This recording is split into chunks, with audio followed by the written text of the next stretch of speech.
ना जताओ, ना बताओ। ये साइकोलॉजी उसे वापस लाएगी। Silent love psychology. कभी कभी रिश्तों में सबसे बड़ा दर्द ब्रेकअप नहीं होता, सबसे बड़ा दर्द होता है वह खामोशी, जब कोई अचानक बदल जाता है। ना मैसेज, ना कॉल, लेकिन ब्लॉक भी नहीं, बस धीरे धीरे दूर हो जाता है। आप बार बार फोन उठाते हैं, उसकी लास्ट सीन देखते हैं, सोचते हैं क्या वो किसी और से बात कर रहा है, क्या वो मुझसे नाराज है, या फिर मैं ही उसके लिए इंपॉर्टेंट नहीं रहा।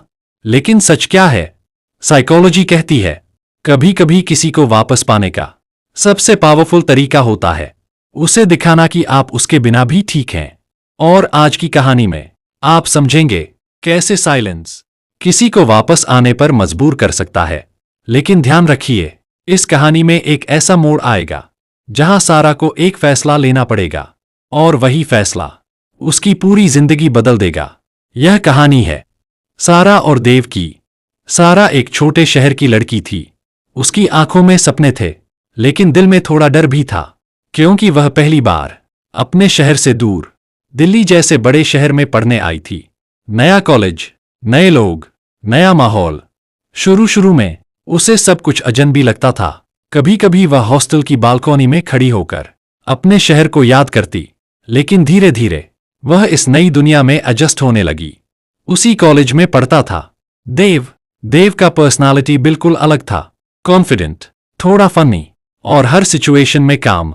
कॉलेज में हर कोई उसे जानता था, लेकिन सारा और देव शुरुआत में बस स्ट्रेंजर्स थे। First meeting. एक दिन कॉलेज लाइब्रेरी में सारा एक प्रोजेक्ट के लिए बुक्स ढूंढ रही थी, लेकिन उसे सही बुक नहीं मिल रही थी। वह थोड़ी परेशान हो गई। तभी पीछे से एक आवाज आई, अगर साइकोलॉजी की बुक ढूंढ रही हो तो वो दूसरी शेल्फ पर है। सारा ने मुड़कर देखा, एक लड़का खड़ा था, देव। उसकी आंखों में हल्की मुस्कान थी। सारा ने धीरे से कहा, थैंक्स। देव बोला, वेलकम। बस इतनी सी बात थी, लेकिन कई बार सबसे बड़ी कहानियां ऐसी छोटी सी मुलाकातों से शुरू होती हैं।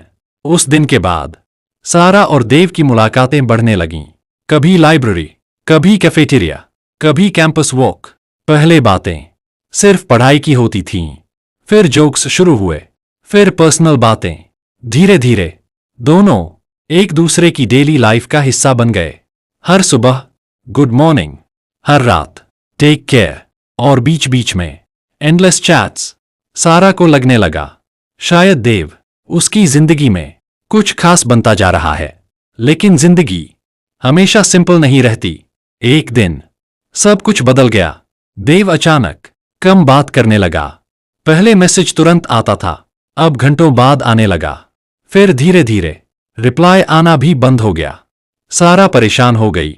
उसने मैसेज किया, सब ठीक है? कोई रिप्लाई नहीं। फिर मैसेज, तुम बात क्यों नहीं कर रहे? फिर भी साइलेंस, और यही साइलेंस उसके दिल में सैकड़ों सवाल छोड़ गया। रात को सारा फोन लेकर बैठती, लास्ट सीन देखती, ऑनलाइन स्टेटस देखती, और सोचती वो ऑनलाइन है, लेकिन मुझसे बात क्यों नहीं कर रहा। कभी वह खुद को ब्लेम करती, कभी सोचती शायद मैं ही उसके लिए इंपॉर्टेंट नहीं थी। धीरे धीरे वह इमोशनली टूटने लगी। लेकिन साइकोलॉजी कहती है जब हम किसी को बहुत ज्यादा अटेंशन देते हैं तो धीरे धीरे वह अटेंशन नॉर्मल लगने लगती है, और जब वही अटेंशन अचानक कम हो जाए तो क्यूरियोसिटी बढ़ जाती है। इसीलिए कई बार साइलेंस वर्ड्स से ज्यादा पावरफुल होता है। अगर आपने भी कभी ऐसी सिचुएशन फील की है जहां कोई व्यक्ति अचानक बदल गया हो, तो कमेंट में लिखिए सेल्फ रिस्पेक्ट फर्स्ट। और अगर आप रिलेशनशिप साइकोलॉजी समझना चाहते हैं तो इस वीडियो को लाइक करें और चैनल को सब्सक्राइब जरूर करें। Point 1, distance creates curiosity. जब कोई व्यक्ति हर समय अवेलेबल रहता है तो उसकी प्रेजेंस नॉर्मल लगने लगती है, लेकिन जब वही व्यक्ति अचानक शांत हो जाए तो क्यूरियोसिटी बढ़ती है। कुछ दिनों बाद सारा ने खुद को रोका। उसने मैसेज करना बंद कर दिया।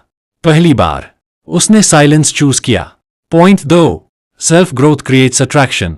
सारा ने खुद पर फोकस करना शुरू किया। जिम ज्वाइन किया, नए फ्रेंड्स बनाए, अपने गोल्स पर काम करना शुरू किया। धीरे धीरे वह पहले से ज्यादा कॉन्फिडेंट हो गई। Point 3, self respect changes everything. Psychology कहती है लोग उसी व्यक्ति की रिस्पेक्ट करते हैं जो खुद की रिस्पेक्ट करता है। अगर आप बार बार किसी के पीछे भागते हैं तो आप खुद अपनी वैल्यू कम कर देते हैं। कुछ महीनों बाद एक दिन अचानक देव का मैसेज आया, हे हाउ आर यू। सारा ने मैसेज देखा और पहली बार वह डेस्परेट नहीं थी। उसने कामली रिप्लाई किया, आई एम गुड। देव ने लिखा, तुम बदल गई हो। सारा मुस्कुराई और बोली, नहीं, मैं बस खुद को समझ गई हूं। याद रखिए, जो व्यक्ति आपको सच में चाहता है वह आपकी वैल्यू समझेगा और जो नहीं समझता उसके पीछे भागना आपकी जिंदगी की सबसे बड़ी गलती हो सकती है। पार्ट 2, जब साइलेंस वापस सवाल बनकर लौटता है। कभी कभी जब हम किसी को खोने से डरते हैं तो हम उसे पकड़ने की कोशिश करते हैं, लेकिन सच यह है कई बार किसी को पकड़ने से वह और दूर चला जाता है और जब हम छोड़ देते हैं तो वही व्यक्ति वापस मुड़कर देखने लगता है। सारा ने भी यही किया। उसने मैसेज करना बंद कर दिया, लेकिन उसे नहीं पता था कि उसका यह साइलेंस देव के दिमाग में एक तूफान पैदा कर चुका है। देव अपने हॉस्टल रूम में बैठा था। उसने फोन उठाया, व्हाट्सएप खोला। सारा का चैट ऊपर ही था, लेकिन अब वहां कोई मैसेज नहीं आता था। पहले हर सुबह मैसेज आता था, गुड मॉर्निंग। अब सब कुछ शांत था। देव ने सोचा, अजीब है, आजकल सारा मैसेज क्यों नहीं कर रही। Human mind and curiosity. Psychology कहती है जब कोई व्यक्ति हमारी लाइफ में हमेशा मौजूद रहता है तो हम उसकी प्रेजेंस को नॉर्मल मान लेते हैं, लेकिन जैसे ही वह अचानक दूर हो जाए हमारा माइंड उसकी एब्सेंस को नोटिस करने लगता है। इसे कहते हैं क्यूरियोसिटी गैप, और यही गैप किसी को वापस सोचने पर मजबूर करता है। कुछ दिन और गुजर गए। देव ने देखा सारा अब पहले जैसी नहीं रही। वह कॉलेज में दोस्तों के साथ हंसती थी, लाइब्रेरी में फोकस करती थी, जिम भी जाने लगी थी, और सबसे सरप्राइजिंग बात, अब वह देव को देखकर ऑकवर्ड नहीं होती थी, बस हल्की मुस्कान देती और आगे बढ़ जाती। देव के लिए यह नया था, क्योंकि पहले सारा उसे देखकर एक्साइटेड हो जाती थी। देव कंफ्यूजन। देव के मन में सवाल उठने लगे, क्या सारा अब मुझे इग्नोर कर रही है? क्या वह आगे बढ़ गई है, या फिर मैंने ही उसे दूर कर दिया? यहीं से शुरू हुआ देव के माइंड का कॉन्फ्लिक्ट। अगर आपने भी कभी ऐसा मोमेंट फील किया है जहां कोई व्यक्ति अचानक बदल गया हो और फिर वही व्यक्ति आपके बारे में सोचने लगे, तो कमेंट में लिखिए, साइलेंस इज पावरफुल। साइकोलॉजी में एक कॉन्सेप्ट है स्कैरसिटी इफेक्ट। जिस चीज की अवेलेबिलिटी कम हो जाती है उसकी वैल्यू ऑटोमैटिक बढ़ जाती है।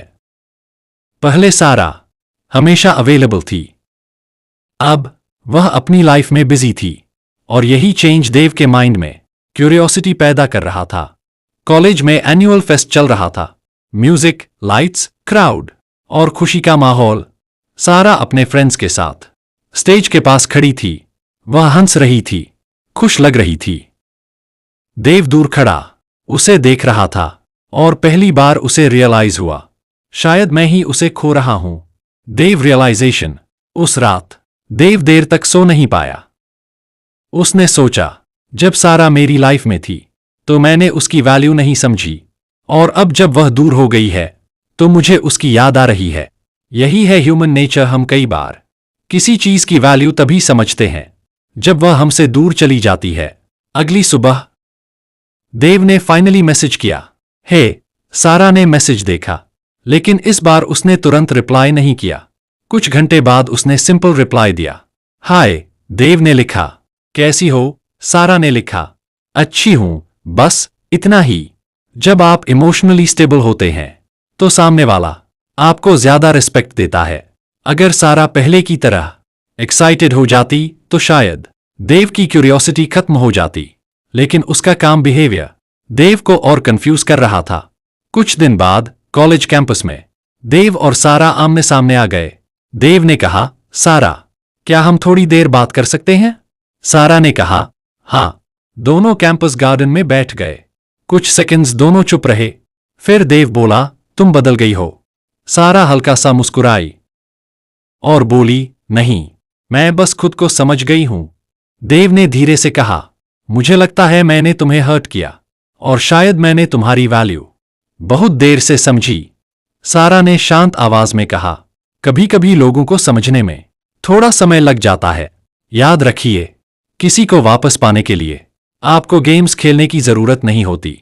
आपको सिर्फ खुद की वैल्यू समझने की जरूरत होती है, क्योंकि जो व्यक्ति खुद की रिस्पेक्ट करता है, दुनिया भी उसी की रिस्पेक्ट करती है।